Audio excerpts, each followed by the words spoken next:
नमस्कार मंडळी, तर आजची आपली रेसिपी असणार आहे मटर पुलाव। तर त्यासाठीचे साहित्य वाटाणे, गरम मसाला, धनेपूड आणि थोडेसे खडे मसाले। त्यानंतर उभा चिरलेला कांदा, कोथिंबीर, हिरव्या मिरच्या, लसूण आणि आल्याचा तुकडा। आता सर्वात पहिले मी एका वाटीमध्ये तांदूळ 15 मिनिटांसाठी भिजायला ठेवणार आहे। मी इथे बासमती तांदूळ वापरत आहे। त्यानंतर गॅसवर कढई गरम व्हायला ठेवली आहे। त्यामध्ये साधारणतः 1 चमचा साजूक तूप घालते आणि त्यातच 1 चमचा तेल पण टाकले। ते थोडंसं गरम झालं की त्यामध्ये सर्वात पहिले खडे मसाले टाकून ते चांगले तळून घ्यायचे। त्यानंतर त्यामध्ये जिरे पण टाकून घेतले आणि आता हे सर्व आपल्याला चांगले फ्राय करून घ्यायचे। हिवाळा आहे म्हणून काहीतरी हेल्दी आणि छान असं म्हणून ही डिश।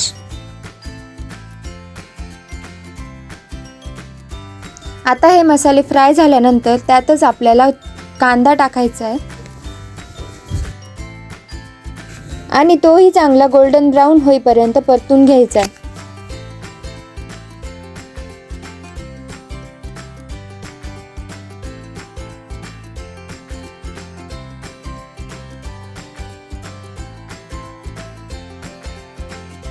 आता तुम्ही बघू शकता की आपला कांदा चांगला फ्राय झाला आहे। तर अशातच आपल्याला थोडीशी धनेपूड आणि थोडासा गरम मसाला त्यात टाकून घ्यायचा आहे आणि चांगलं हलवून घ्यायचं।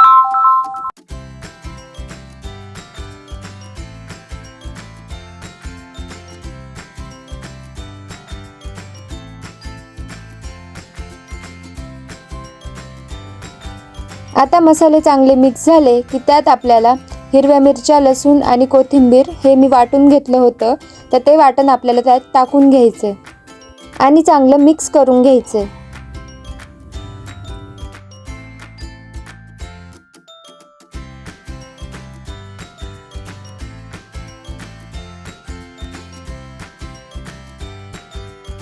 आता हे सर्व व्यवस्थित मिक्स झालं की त्यामध्ये आपल्याला हिरवे वाटाणे घालायचे। हिवाळ्याच्या सीझनमध्ये फ्रेश वाटाणे भेटतात।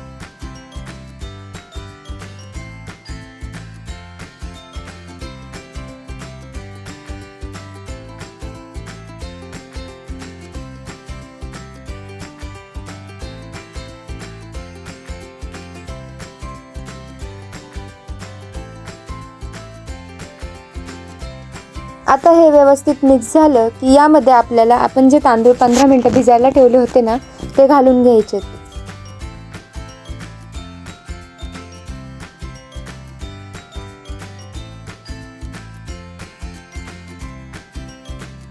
आणि तेही 2 ते 3 मिनिटांसाठी व्यवस्थित परतून घ्यायचे।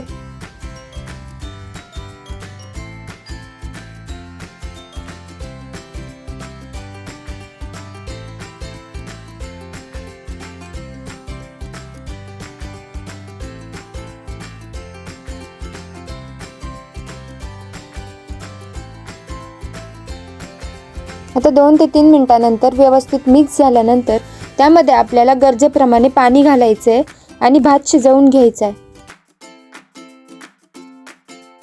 त्यानंतर त्यामध्ये चवीप्रमाणे मीठ घालते मी आणि पुन्हा मिक्स करून घेते।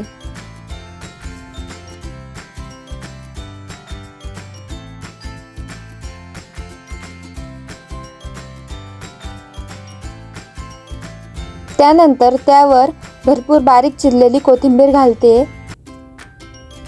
कोथिंबीर मी थोडी जास्तच घालते कारण त्यामुळे टेस्ट छान येते।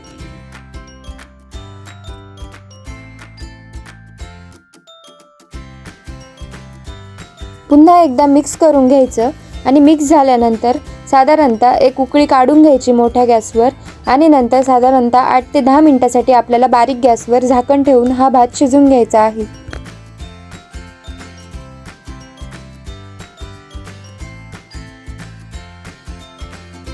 आपल्याला मध्ये मध्ये उघडून चेक करून थोडासा हलवून घ्यायचा आहे।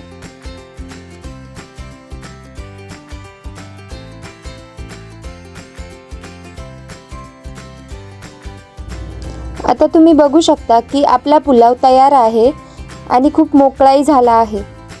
तर कशी वाटली आपली रेसिपी कमेंटमध्ये नक्की सांगा. रेसिपी आवडली असेल तर चॅनलला लाईक, शेअर, सबस्क्राईब नक्की करा. पुन्हा एकदा भेटूयात अशाच एका अनोख्या रेसिपीसोबत.